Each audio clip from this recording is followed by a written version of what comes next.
as you can see now, I've fitted another row. I've just paused the video for a second and I've fitted another row on top of that.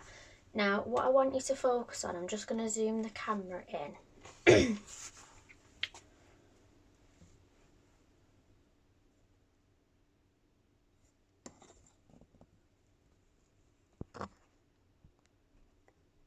There we go. So as you can see, I don't know if you can see these ones at the end. This row here now is how not to fit individual hair extensions, be it nano ones, micro ones, pro tips.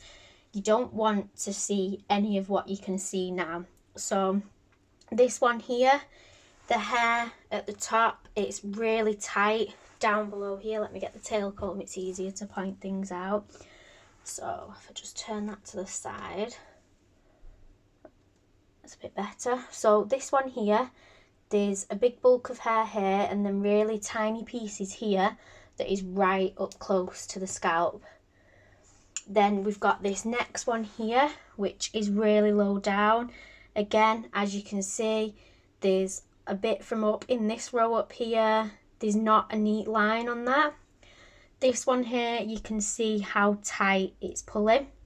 It's been gripped really, really close to the scalp. So that's going to be causing so much tension and your client will most likely feel like it's pinching. We've then got this one here that's hanging on by a couple of pieces of hair. So again, with the weight of the extension just on those few strands, it's going to be too much. So eventually, over time, it's going to cause a lot of stress onto those hair strands, which can result in them falling out, them losing them hair. You could even leave them with bald patches. We've got a few then here, done quite similar. You can see it's not nice, neat sections. There's loose bits, tight bits. All three of them are quite messy. This will easily cause a lot of matting.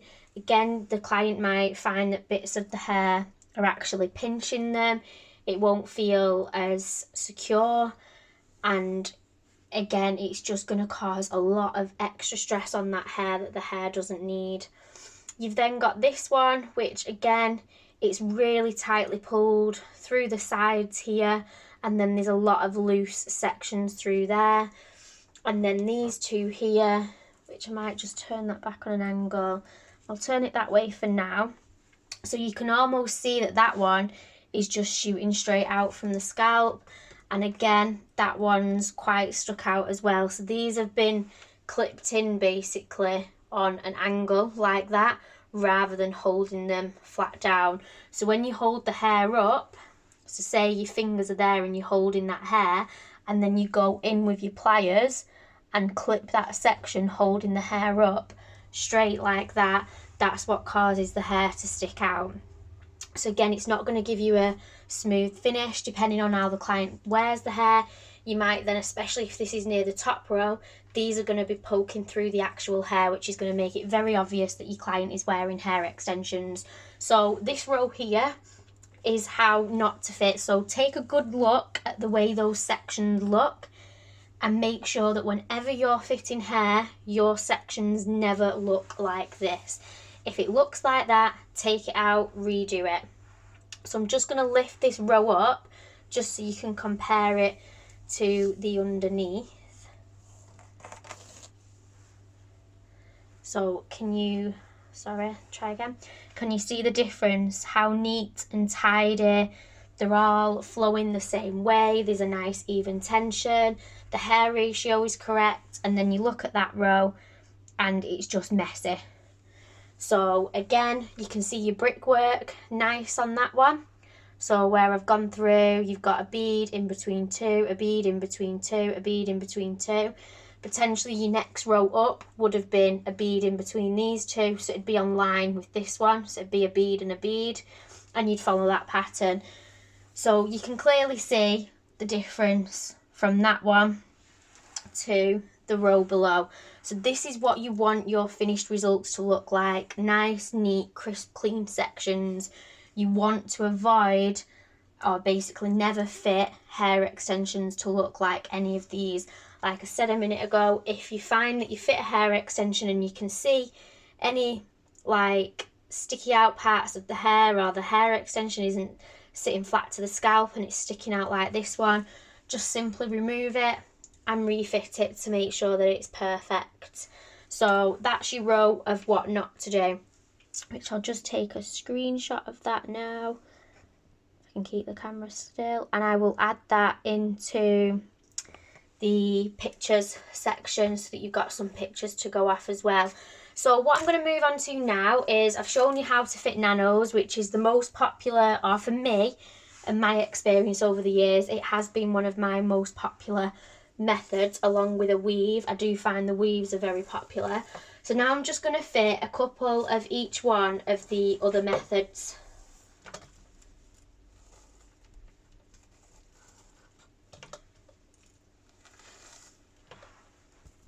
Just take those out.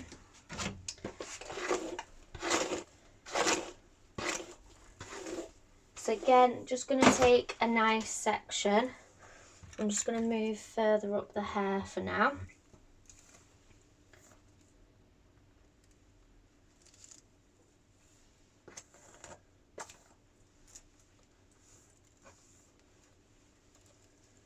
So I'm not following any set pattern now.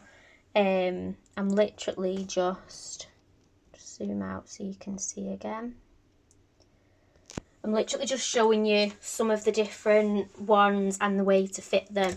So I've just literally picked this section because it's nice and clean area for me to use. So again, you would start like you did down at the bottom with any method that you choose to do. So first of all, I'm going to show you see which ones are first on. I'm going to show you the stick tip or the eye tip ones, which they are the colour black this time, unfortunately. Can you see that there? So I'm going to show you how to apply these with a micro ring, which is the bigger version, which is, let me just get the right threader, this one. As you can see, these are much bigger than your nano beads. And then I'm also going to use one of the copper tubes over it so you can see the difference. So I'm literally just going to fit a couple of these now, just so that you can see what they finish like and look like.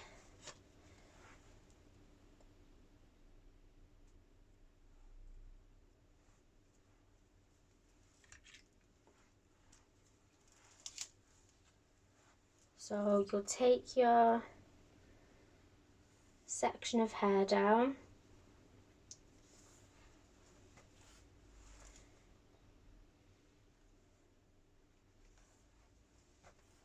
remember we're always going for neat lines.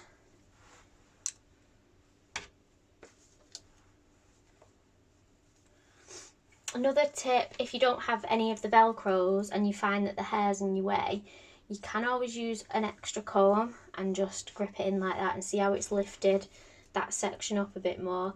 That is also something that you can do as well. So I'm going to first start by using the micro beads, which is the bigger version of the nano. So again, you'll take your section,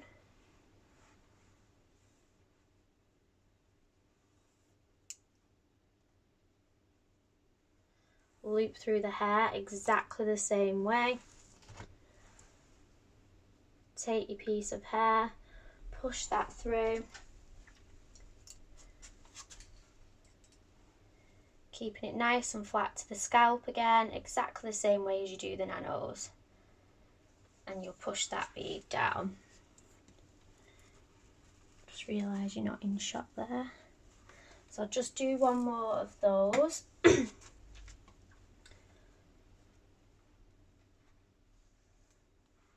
So you'll take your section, remembering again, even weight ratio of the natural hair to the hair extension, making sure it all fits nicely inside the bead. Loop the hair through, exactly like you do on the nanos that we've been showing. Get your stick tip or your eye tip. push it through. This is a little bit through the top. Make sure you've got that movement again. You always want to make sure you've got the movement.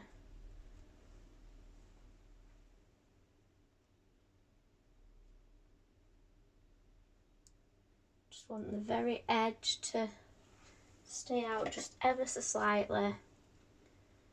And then you're going to press that down. So that's how you do your micro beads when you're using your stick tip or your eye tip. So just bring that in a little closer. Can you see those there? So that's your micro bead way with your stick tips or your eye tips.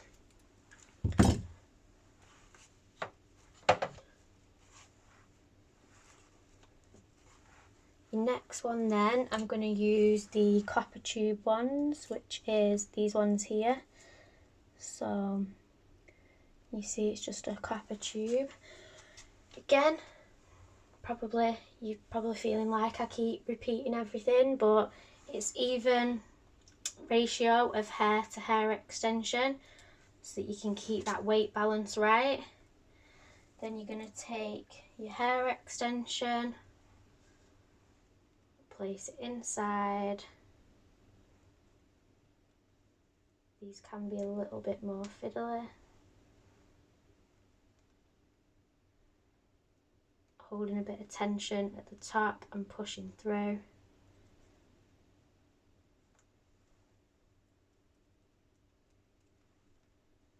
Might just take, I think I've got a little bit too much hair there.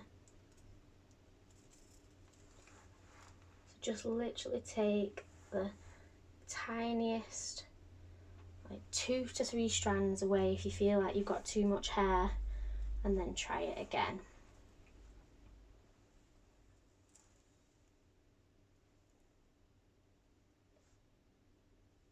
Get your hair extension.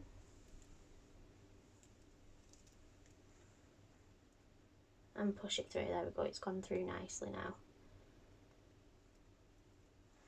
Get your pliers.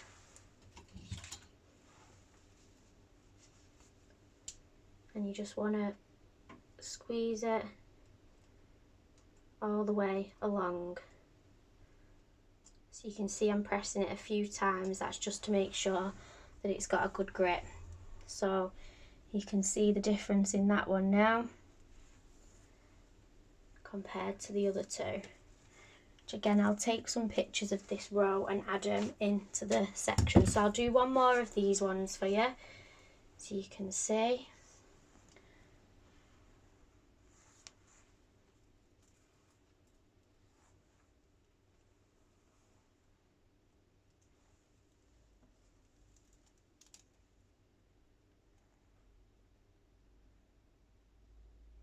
Now I find with your copper tubes like this, once you've fitted the hair extension and you have removed them and you go to fit them again, they become a little squashed on that top edge, and this is where you can have trouble sometimes fitting them back in. I don't know if you can see how that's flattened a little bit from a previous fit.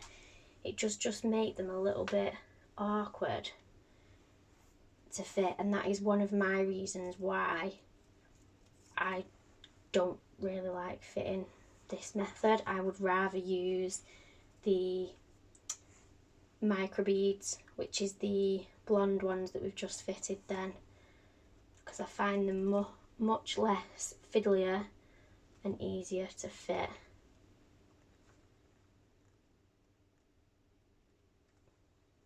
Try a different one. That one really doesn't want to go through. That one should, it doesn't look as squashed. There we go. You can see that one's gone in now.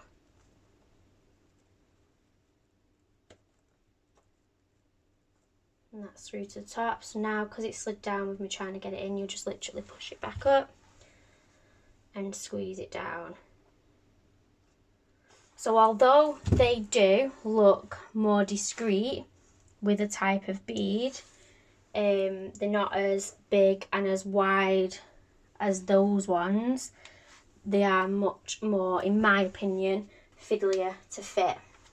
So your next one then, I'm going to go back to our nano beads, but now I'm going to be fitting the ones, if you remember in the previous video, with a flexible plastic end. So again, you'll take your section,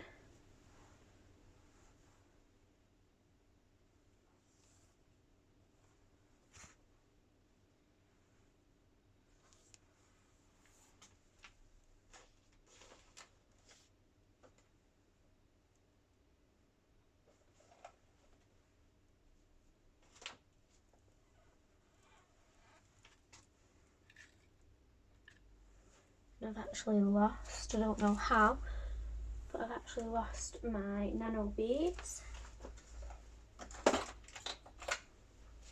Found them, they was hiding underneath the brush. So again, I'll just retake that section now. So you'll take your section,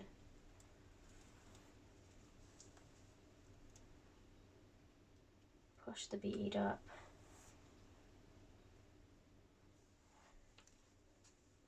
and then you'll pop that inside. So that has actually gone through nice and easy. Now some people will fit right close to the hair extension, other people will fit halfway, and other people will fit near the top. I tend to sort of go in between the middle and the hair extension, again leaving enough room to be able to move the hair, and then you're literally just gonna squeeze that bead into place. So I'll do one more of those ones.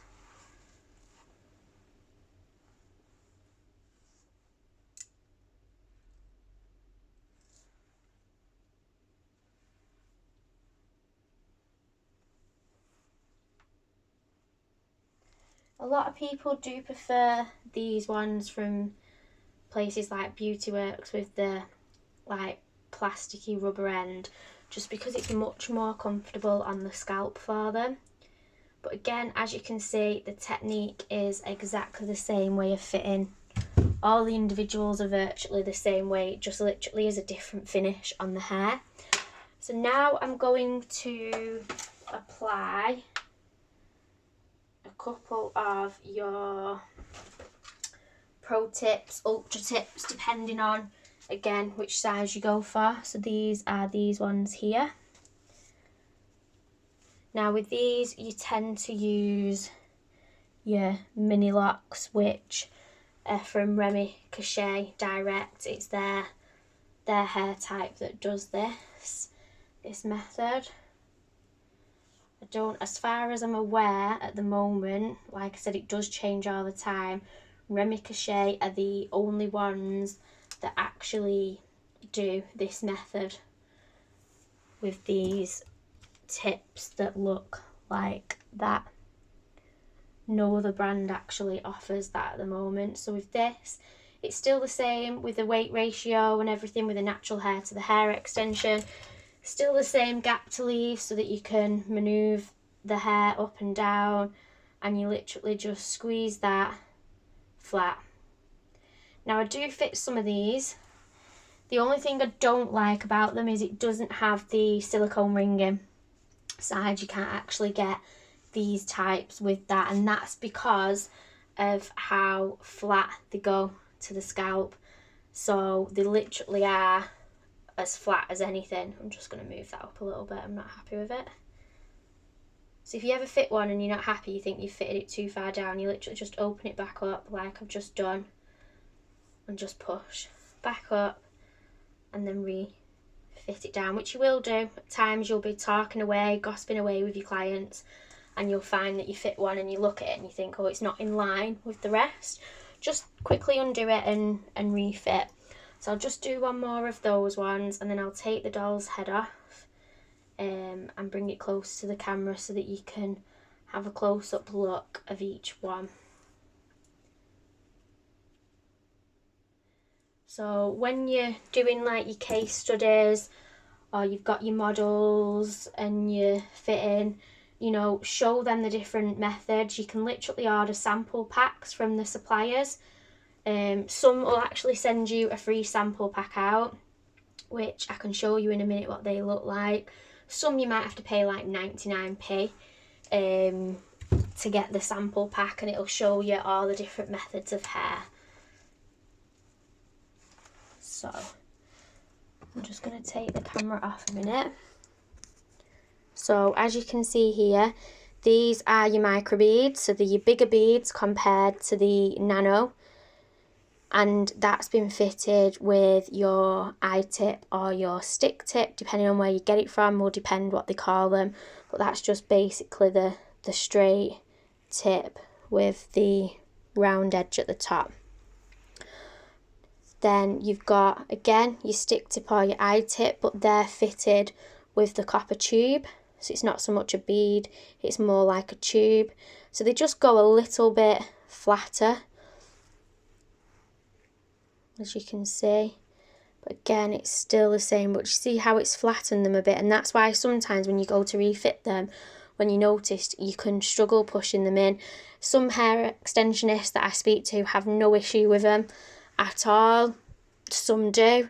I think again it's one of them, it's personal preference and what you do and don't find easier. Then you've got back to your nanos, which are these ones, but this time it's with the rubber tip. So as you can see, if that squishes onto the scalp, it's a lot like softer, should I say, a lot more flexible, there's a lot more movement with it. So that's why some people prefer those compared to the metal ones that we've fitted down here. And then you've got like your pro tip ones, which is your Ricochet ones. As you can see, they're really, really thin and flat to the scalp. There's not much when you feel against those as well. There's not much bump in them, where if you go over that, there's quite a bit of a bump. So that's the difference between them. So I'll just slowly go over each one so that you can see, because I think it's really important that you get a good visual. Like I said, get yourself a doll's head, buy a pack. They come in packs of 20, most of them, some 25. Buy a pack of each and a couple of like the beads, different types of beads, and just fit a few on a doll's head. See which one you feel like is the method or the ones that you would prefer to use. So I'm just going to pull that out and I'm just going to take a picture of that for you so you can always have one.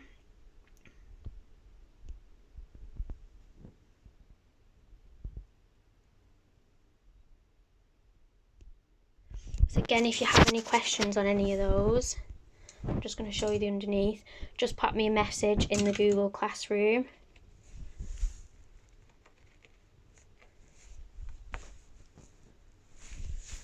And there's a close-up of the nanos, but with the metal bit, so you can sort of see the difference between them all there. So like the most one you'll hear of the most is nano. You'll hear micro sometimes, but these are all the different individual ones.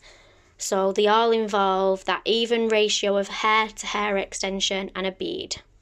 So I'm just going to pop the camera back on the stand. So whichever method you go for, you'll work all your way up. So ideally you want to be doing the brickwork method, which I've shown you down below. You'll be leaving the 2 centimetre width around all of the hairline.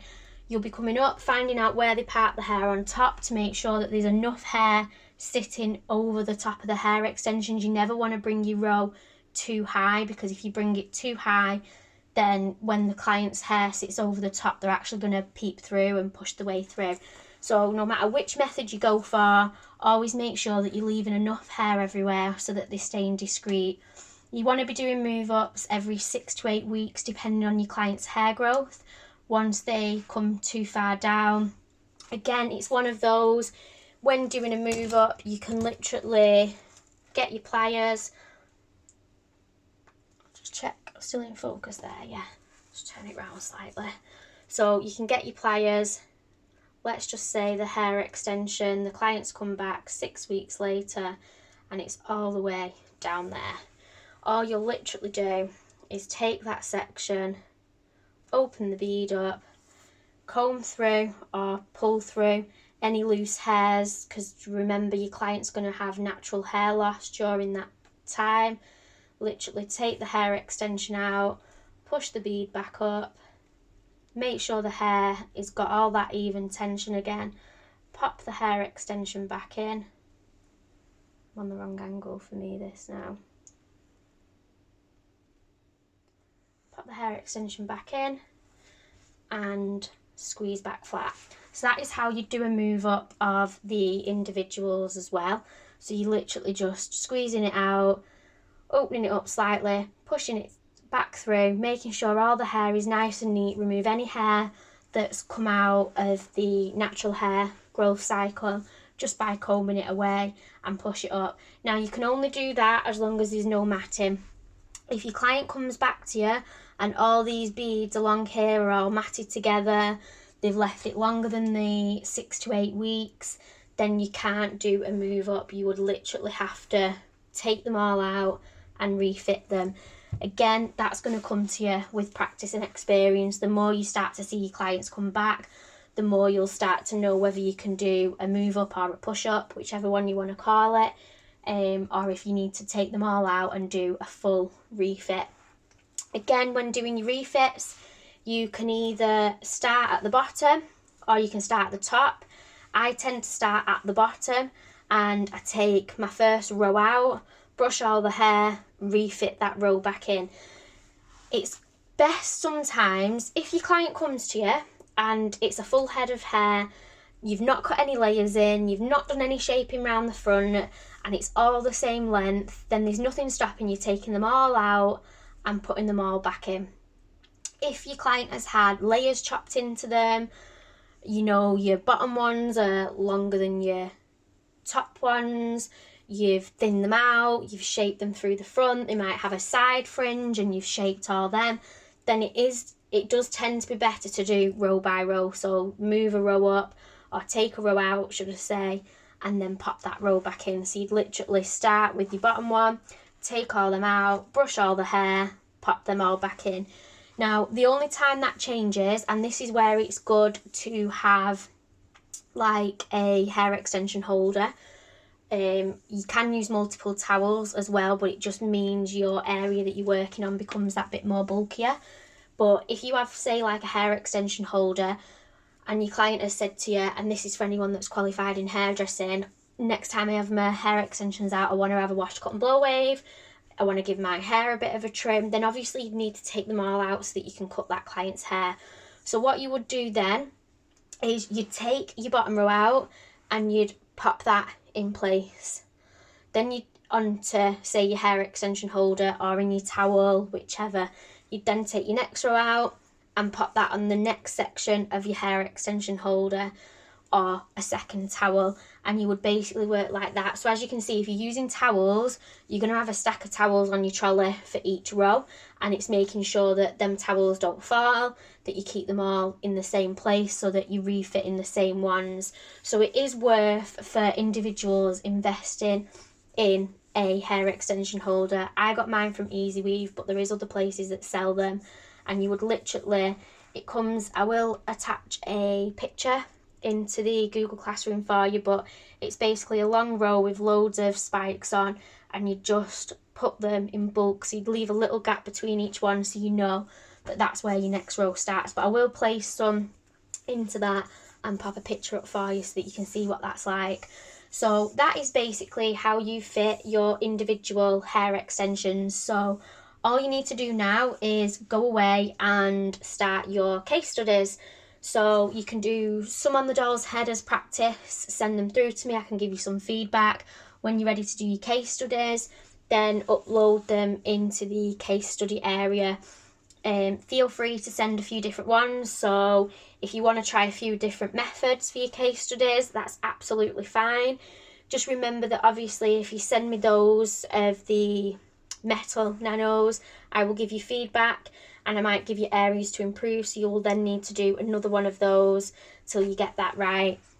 On average, I say we need about 5 case studies for individuals, but I'm happy to do more with any of you that want to try a few different methods. But I definitely need to see a nano and a micro version. So that's 2 methods that you definitely need to do. One of them can be on the doll's head. So for example, if your client would rather have the small nanos, then you could do the micros on a doll's head. So you'll just have to buy a couple of packs of hair and fit them, but then you can use that as your training hair. So it doesn't put you out of profit really, because you will need to practice to learn to get your speed up ready for your clients. If any of you have any questions in the meantime, pop me a message and I can have a chat with you and help you out. But good luck everyone. Bye.